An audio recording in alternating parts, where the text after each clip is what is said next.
2 de dezembro de 2015. O presidente da Câmara dos Deputados, Eduardo Cunha, aceita pedido de impeachment contra a presidente da República, Dilma Rousseff. Não tem nenhuma felicidade de praticar esse ato. E eu não o faço por nenhuma motivação de natureza política. Eu recebi com indignação a decisão do senhor presidente da Câmara dos Deputados de processar pedido de impeachment contra mandato democraticamente conferido a mim pelo povo brasileiro. O pedido foi assinado pelos juristas Hélio Bicudo, Miguel Reale Júnior e Janaína Pascoal. As alegações foram crime de responsabilidade pela abertura de mais de 18 bilhões de reais em créditos suplementares nos anos de 2014 e 2015, sem autorização do Congresso Nacional, e pedaladas fiscais, um atraso no repasse de recursos a bancos públicos para o pagamento, por exemplo, de benefícios. Pelo fim da vagabundização remunerada. Pelo futuro dos meus netos. Pela paz de Jerusalém. A minha tia Eurides, que cuidou de mim quando pequeno. Pelos moradores de rua. Já o encontro dos bons maridos, bons pais. Em homenagem ao meu pai Roberto Jefferson. Contra a ladroeira. É para dizer que o Brasil tem jeito. E o prefeito de Montes Claros mostra isso para todos nós com a sua gestão. Sim, sim, sim, sim, sim! Sim ao impeachment! Em nome de Deus e da família brasileira, é sim! Pela memória do coronel Carlos Alberto Brilhante Ustra, o pavor de Dilma Rousseff. Por um Brasil acima de tudo e por Deus acima de todos, o meu voto é sim! Sim pelo futuro! 342 votos favoráveis, então a Câmara autoriza a abertura do processo de impeachment da presidente Dilma Rousseff. E agora a gente observa comemorações dos deputados que fizeram essa votação majoritária. 2/3 dos deputados autorizam então a abertura de processo. Que não é vergonha internacional. Eu me lembro que eu já fazia na época um curso de pós-graduação na Universidade de Salamanca. E eu me lembro dos professores de Salamanca dizendo: o que é aquilo? Fala pelo cachorro, pelo papagaio, o que é aquilo? É lamentável. Não é sério, né?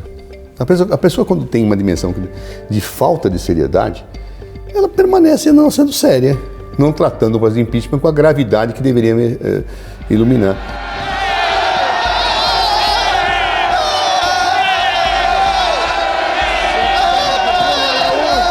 É um processo, mas que tem como órgão julgador um órgão político. Portanto, evidentemente, as questões políticas se revelam, vêm à tona. Essa sessão, que aconteceu aqui no plenário da Câmara dos Deputados em 17 de abril de 2016, autorizou a instauração do processo de impeachment. Foram 367 votos favoráveis, 25 a mais do que o mínimo necessário, 137 contrários e 7 abstenções. 2 deputados estavam ausentes na sessão. No momento em que teve o aceite, da denúncia na Câmara dos Deputados, que a denúncia foi acatada, eu estava em Brasília justamente porque nós fizemos um acampamento em frente ao gramado do Congresso Nacional, que durou cerca de 27 dias, para pressionar o presidente da Câmara a acolher o pedido. E após esse acampamento, que o pedido foi acolhido. Após essas pressões, que esse pedido foi acolhido. Você teve o voto do Bruno Araújo, que foi o voto que definiu o impeachment, o voto 342, que definiu o impeachment. Eu lembro que eu estava no Salão Verde e chorando, e eu me lembro até que vieram jornalistas perguntar: por que você está chorando e tal? Eu falei: porque agora eu tô com a esperança de que a gente pode ter um país melhor, Foram praticamente 3 dias e 53 horas de discussão ativa no plenário da Câmara até a votação. Mas antes, esse parecer já tinha sido aprovado por uma comissão especial formada por deputados federais. O processo de impeachment, ele foi fruto de um descalabro do governo Dilma Rousseff. As pedaladas não se constituíram numa formalidade. Foi o disfarce que se fez para ocultar dos agentes financeiros a situação de debate de quebra do equilíbrio fiscal. E quando foi descoberto isto, quando cai algum dos fundamentos da economia, e nesse caso o problema do ajuste fiscal, cria-se uma imensa desconfiança do mercado e paralisa-se a atividade econômica, como aconteceu.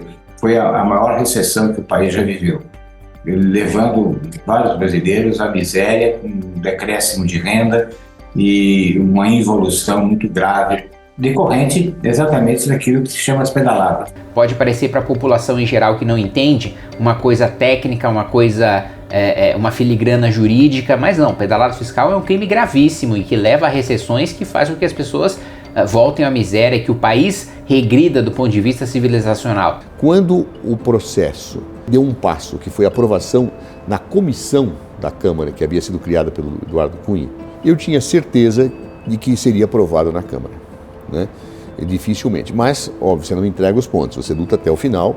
O governo buscou o possível para tentar evitar a aprovação na Câmara, mas a junção desses dois grupos acabou determinando um conjunto de defecções, ou até de traições, vou dizer assim, que determinaram o resultado na Câmara. A partir daí, eu acho que poucos de nós trabalhávamos com a hipótese de que não haveria impeachment. Por menos fundamento que tivesse o pedido, não tem fundamento nenhum, não havia crime de responsabilidade, evidentemente, mas as circunstâncias políticas da forma que estavam postas me levavam a crer que dificilmente o Senado barraria o processo de impeachment. Então nós entramos no processo de impeachment já conscientes de que dificilmente nós sobreviveríamos. Os crimes são muito sólidos, né? O relatório do Tribunal de Contas da União rejeitando as contas da Presidência da República, depois a confirmação dessa rejeição por parte do Congresso Nacional, mostrando que aquela narrativa de que não, todo mundo fazia pedalada fiscal, só resolveram punir pedalada agora. Mentira, né? O único governo que fez pedalada fiscal, e isso basta ler o relatório do Tribunal de Contas da União, foi o governo Dilma. Está na lei do impeachment os crimes de responsabilidade fiscal. Não existe golpe nenhum. Golpe existe aqueles que estão pretendendo ver um processo legítimo de apreciação pela Câmara e pelo Senado, com ampla defesa. Ela apresentou 40 testemunhas, foi todo um processo longo, de contraditório, e votado pela Câmara dos Deputados, votado pelo Senado, que não tem nada de golpe. É evidente que o PT vai sempre dizer que isso foi um golpe. Golpe é dizer que foi golpe. Na perspectiva constitucional, a acusação é bastante frágil, exatamente porque ela não atenta para a natureza do impeachment. O impeachment envolve uma violação grave cometida por um presidente da República que, por definição, é eleito. Ele tem o mandato popular, ele tem a representação popular alcançado numa eleição, nesse caso da presidente Dilma, em 2 turnos, com a maioria da população brasileira. Então é importante frisar, o impeachment não equivale a um voto de desconfiança no sistema parlamentarista. O impeachment, ele é um procedimento muito excepcional que vai ter uma implicação drástica, que é o afastamento do titular do Poder Executivo. Nesse caso específico, houve uma interpretação muito rígida da lei orçamentária para se entender que houve uma violação relacionada às chamadas pedaladas fiscais. Parece, no meu entendimento, frágil, especialmente se pensarmos nas consequências desse tipo de ação, porque isso desestabiliza o sistema político. Isso realmente aconteceu no Brasil. Havia uma crise política inegável, mas, no meu entendimento, a solução encontrada para solucionar a crise política viola a Constituição, porque não havia configuração de crime de responsabilidade. Me lembro até de uma discussão que foi feita em Petit Comité, lá acho que foi no Palácio da Alvorada, não me lembro, ou foi no Planalto, não lembro, em que tinham algumas pessoas com a presidenta e surgiu a hipótese, será que nós devemos manter a defesa no processo de impeachment? Não seria melhor não ter um advogado e aí nomeiam um dativo? Porque nós não estaremos mantendo um advogado legitimando um processo de impeachment e não perdendo a oportunidade de denunciar que aquilo é um golpe, que é uma fraude?